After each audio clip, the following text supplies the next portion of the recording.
you more encouraged by getting up there and getting close to racing for the wins, or is it more frustrating for you to be that close and not quite get the win? It's frustrating at this point just because we've been close a few times throughout the year, and you want to get that box checked. I assume you saw the Harvick or the Hamlin Larson move from at the end of Pocono. Is that fair or is that foul to kind of squeeze somebody up? Is that any different than like a bump and run or a win? I think the difference in this car, when you bump into them side by side like that, it shoots you up a groove because it's just, there was so much more absorbed with the old car. It would just knock in the side, right? And now it knocks you up a groove, and in that instance, it was into the wall. So hard to say what's fair or foul when you're racing for the win. Is that something you would, do you feel like if you're in that position, you would have to make that same move that Hamlin did? I don't have to answer that question until I do it. So we'll leave that to Hamlin to answer that one. How do you determine what's fair or foul? Is it just kind of an in-the-moment thing? Does it matter who you're racing around? Does it matter? Depends on whether I win or lose. If I win, it's perfectly fine. So whatever it If I takes. lose, it's not. What's the dynamic change? Denny says he's got to be more aggressive to win now. I mean, it is definitely different in this particular car just because you can get away with so much more damage and, you have less damage because you can use it like a long battery ram.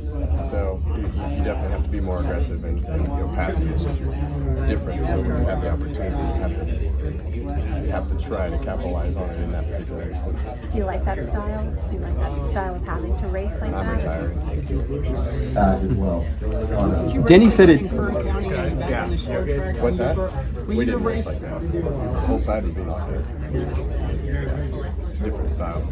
Denny said that it's changed in the last 10 years, where the move he made has kind of become an accepted part of doing business. Have you noticed that it's become accepted to do what he did since the playoffs? I think it's I think everybody's taught differently from the very beginning. I've watched it all the way through with everything that Keelan has done at this particular point, and it's rough. Like, it's much more aggressive than how we grew up racing, for sure. That's how you teach them.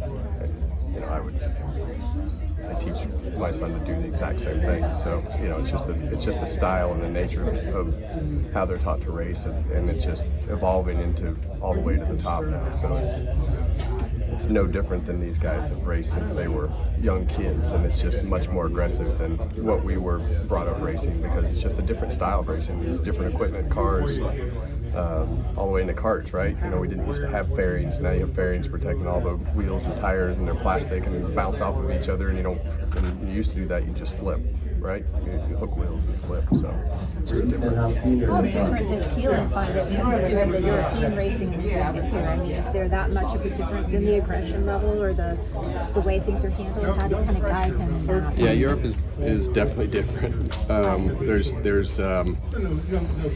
It's a different set of rules from there to here, and it's very aggressive in a much different way in Europe than it is here. So you have to be aggressive, but you have to know the rules on both sides of the pond, just because it's a different way of officiating.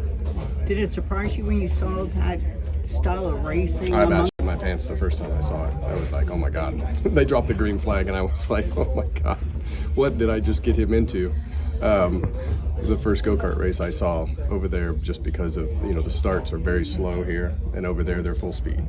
You come off the last corner and you just floor it, and everybody goes barreling into turn one, and as soon as they drop the green flag, one's going left, one's going right, and all the way from every row back, and that's just, it's just a different look. Do you have one incident at Bristol? You remember one run-in with a guy that was kind of like, Not really. I'm not going to go back and drag stuff up. Well, I'm trying to get on everybody's good list now.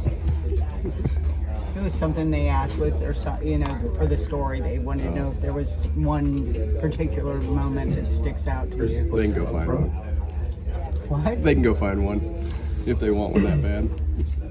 Thanks. Yeah. What are your observations on Chris Buescher as a driver? What he does well on the racetrack? It's an odd question. I'm doing a story on him in this road coursing. Yeah. He seems always kind of overlooked a little bit. So I would agree with that. I think he's definitely overlooked, and I think I think just with everything he's locked into, probably has been overlooked for a number of years just because of his situation with Roush. But I think he takes care of his cars and always finds a way to make more out of it than probably is there. So it's just, I think he's really good at what he does and just knows how to race. That's the biggest thing that you see is he knows how to finish races and put himself in a better spot than probably sometimes should be, just because of his racecraft. Thanks, give me a great answer. You've had a lot of neat things happen in your career. Where does winning back-to-back at Michigan rank consecutive days? Gosh, I forgot we had done that. It hadn't happened until it's only the second time. Yeah, that was it was a unique situation, and I think with everything that we were dealing with COVID and being able to do that back to back was something that you won't really have the opportunity to do ever probably again. So to be able to pull that off was pretty neat. Michigan's been really good to us. Kevin, forgive me. This might have already been asked. I got your question in, I think. But we're coming into Richmond. You got your 60th win here last year. You're still looking for a win this year. How are you feeling coming into this weekend? Good. We're ready to go. All right. One of our good tracks, so we're excited. Well, and Jordan was just asking about Busher, and you battled with him a little bit last year. So what are you taking away from that for this year? Just try to do it again.